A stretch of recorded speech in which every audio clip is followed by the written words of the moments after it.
As a general rule, it's best to repot or divide your North American pitcher plants, say every 3 to 4 years, or whenever they get too cramped within their pots. In this video, I'm going to be demonstrating why sometimes though, it's not so obvious that your plant needs to be divided. My name is Jerry from Succulent Fly Traps.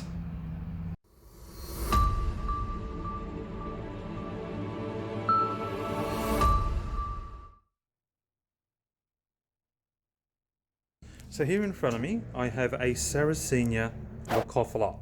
Now, Sarracenilocophila are famous for producing their biggest and best pitches around about autumn or fall. Now, this plant here is well and truly alive. It's got these beautiful brand new pitches emerging. Those pitches will get taller as autumn approaches. Now, we're a couple of weeks away from summer, and you can see that these shoots are coming up, and as I said, they will produce their biggest and best pitches around about autumn. Now, as I said in my intro, sometimes it's not so obvious that your plant needs to be divided. Now, as you can see here, there's plenty of space here in the pot. There's no cramping of that rhizome. However, you can see here that there are these dead pitches. Now, I first started noticing these pitches. They were starting to die off around about the second week of spring. Now, what I do, I cut off all those dead pitches in winter, and in spring, all those brand new pitches come up. And there shouldn't be any dying pitches so early in the season, as was the case with this plant over here. Now, because I was so busy, I wasn't able to actually attend to this plant earlier, but now that the season has progressed, I'm starting to see these pitches well and truly die off. I'm suspecting that there is something going on in this rhizome which isn't quite right. I suspect that there is some rotting away of this rhizome. Part of it is rotting away, which explains why it's producing these brown or dead pitches so early in the season. Okay, so they all should be green like this. They will get older and brown, these pitches, but well and truly later in the season. So I'm going to have to divide this rhizome. I'm pretty much going to have to do some emergency surgery to try and cut out that dying part of that rhizome, separate these plants into separate pots, and hopefully they're going to recover. So as I said earlier, I've made the decision to divide this North American pitcher plant. Now, it's not a decision that I took lightly. The reason is because the best time to divide these plants is late winter, early spring. Now, we're well and truly in the growing season right now. It's only a couple of weeks away from summer. So I'm taking a bit of a risk here by dividing this plant so late in the growing season. However, I'm doing it for the long-term health of the plant. As I said, these brown pitches, I suspect, are a sign that there is a part of that rhizome which is rotting away, and I'm only going to find out when I divide this plant whether that's the case. If it is there, I'm going to cut it out, then put these rhizomes into separate pots. Hopefully that plant will recover quickly and get back into the growing mode. But I do really feel like a bit of a surgeon here.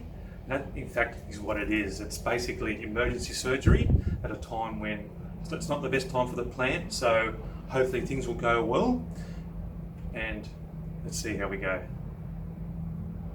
So like any operation, it's important that you're well prepared and that you take a hygienic approach to the way you work. So by being prepared, you have everything ready, you get in to do what you do quickly, minimize the amount of stress that you give your plant, and then by potting that plant as soon as possible, you maximize the recovery for your plant, and hopefully your plant will recover.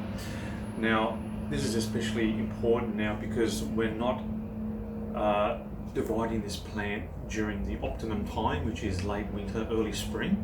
As I said, we're well and truly into the growing season, just a couple of weeks away from summer, so it's even more important that you do this quickly and again to minimise the stress for your plant.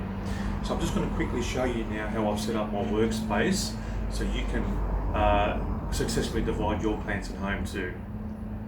Okay, so this is my setup over here. I've just got this foam box over here which I use to collect rainwater, but I also find it very useful to perform my divisions. Here I've got fresh peat moss mixed with propagating sand, which I'm going to be using to pop my divisions into from the plant I'm going to be dividing. I've got my scoop over here which helps me to put in the peat moss when I'm actually potting the plant. And over here I've got some spare plastic pots. Over here I've just got a shallow plastic tray which I'm going to be putting unpotting the plant into, and I'm also going to be shaking off any peat moss around the roots, those large clumps. Later on I'll be dipping that plant into this bucket of water over here, which is going to help me really shake off any excess peat moss around the roots, and that's going to help me identify where the best place is to cut the rhizome. Over here, tools of the trade, I've got this trustworthy set of secateurs which are going to be doing the division of the rhizome. Like always, I always hygienically clean the tools that I'm using. I use methylated spirits and just wipe down the secateurs over here. I've also got a cleaning brush over here that helps me just clean the pots, just again making sure that the pots are free of any pathogens or any disease as well.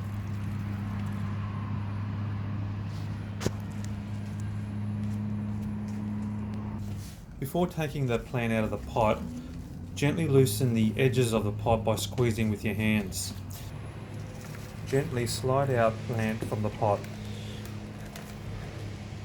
Before shaking off any peat moss, I like to use a pair of scissors to cut off any moss that may be growing on top.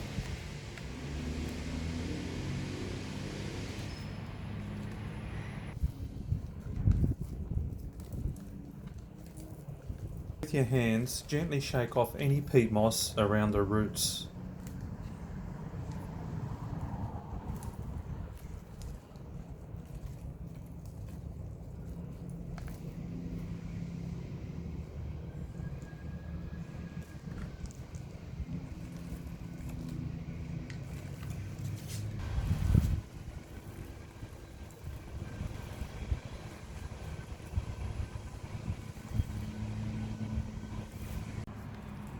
Place the rhizome in some water to rinse off any excess peat moss around the roots.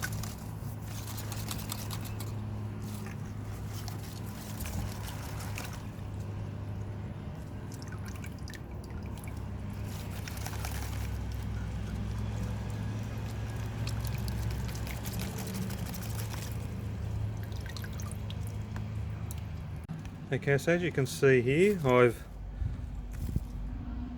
shaken off all the excess peat moss, and now I'm at a stage where I can start to divide this rhizome. So as I said before, you've got this woody tissue over here and you've got that living section over here. So for me, I think a good place to start cutting would be around about here, because that's where I think the dead or rotting part of the rhizome is. Okay, so I'm just going to zoom in here a bit. Alright, so I'm just going to get my secateurs here, and I'm just going to cut here from the top so you can have a better view here. It's always good to cut from the top rather than cutting from underneath.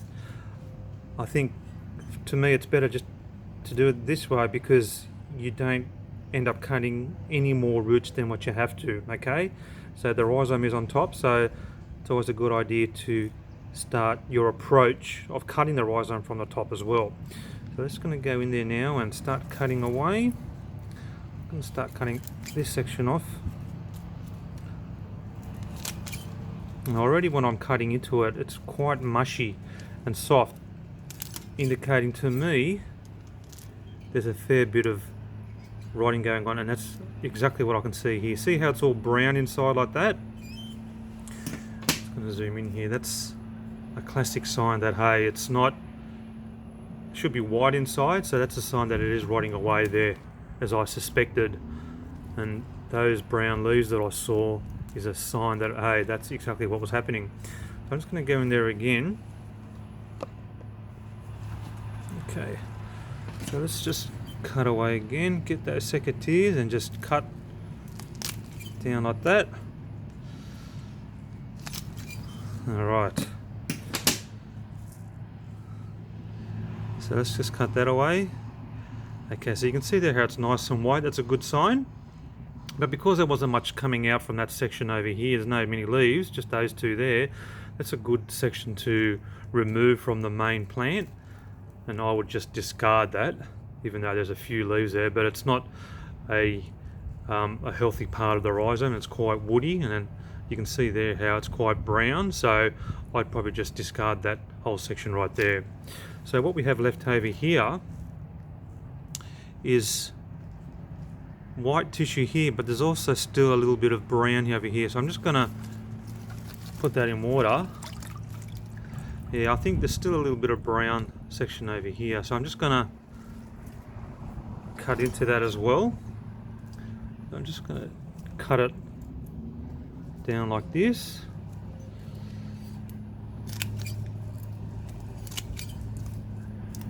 Yeah, it's quite brutal, this, but it's something that it's for the health of the plant in the long run. So I'm just going to cut that away. Okay, so that now is coming apart quite easily, and that's quite good. Okay, just be very careful with how you separate the roots. And now you can see here that that's come apart quite easily. I've got this section over here. Okay, so I've got these two large clumps now. I think that one's okay now. When you put it in water, that white section does turn brown, so it is a bit harder to see, but I'm pretty sure that's a healthy section now. It's quite white there now, yeah. And I could probably now pot that whole section of rhizome in one pot. It should be okay. What I might do is just take it apart here. That looks alright. Yeah, no, that's pretty good. I'm happy with that. Okay, so with this part over here, okay, what I'm going to do with this one, even those two sections there, I'm actually going to cut this part off here. There's not much coming out from that part, so I'm just going to cut it here again from the top. Try to leave as much root on there as possible. Okay, so even though those roots came off, you can still see that there's white roots over here. To be honest, I didn't expect that whole part to come off, but I'm happy to let that part go. As I said, there's not much growth coming out of there. It's quite woody still. So this part over here, that really gives me hope.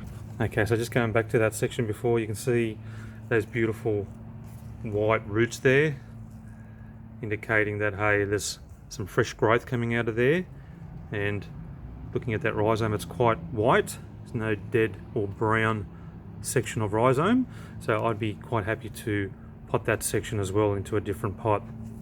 Okay, so out of that plant, just to summarize, I've got that main clump over there minus that woody dead part of rhizome, and I've got this other part over here, not so many roots but some healthy white ones coming through over there, which should take off when you put them in fresh peat moss.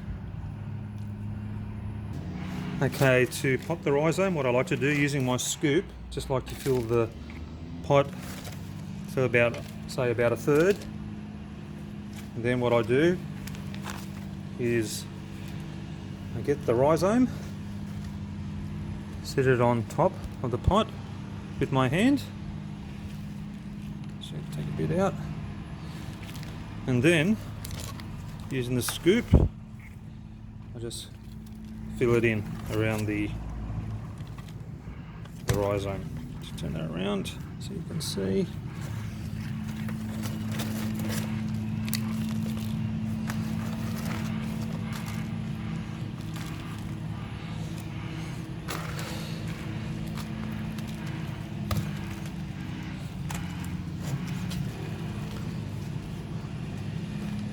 Okay, so now just give that a shake just to settle down that peat moss. And once that peat moss has come down a bit, then continue filling around the rim of the pot.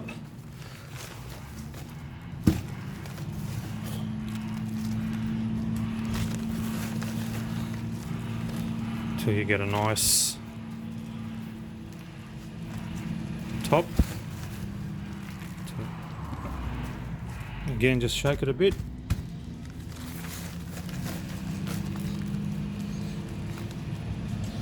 So that's what it looks like there. That's all you got to do.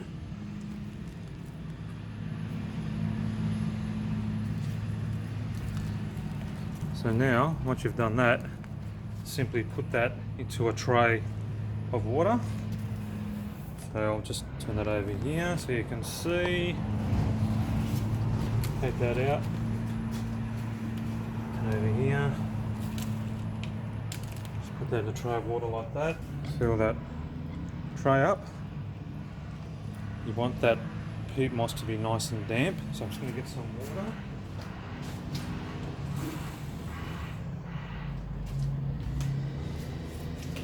So just keep filling that tray up with water, and that's really going to soak up that water, keeping those roots nice and damp, and it's going to help that plant settle into its new home. What's also useful, I found, is just pour a bit of water around the rhizome over there. That helps to shake off any excess peat moss which could have landed on there during the potting process. And that just helps to sort of make it look a little bit nicer as well. Just pat that down. And yeah, it's looking quite good now. And hopefully that plant's going to recover. Okay, so this is the other rhizome I'm going to be putting in. Again, fill it up to about a third. Get your rhizome. Actually, there's no roots on here, so what I can do is just keep filling it all the way up to the top. There are roots, but they're quite small. Keep filling it up.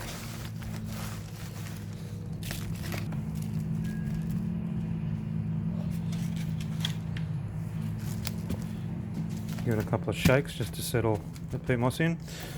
And now, just with your finger or a pair of scissors, just sit that pot or that plant right in like that. Now, it's going to lean over a bit because there's no roots in there, but you have to pack it down quite hard around the edges to make it really stand up straight. So just keep doing that.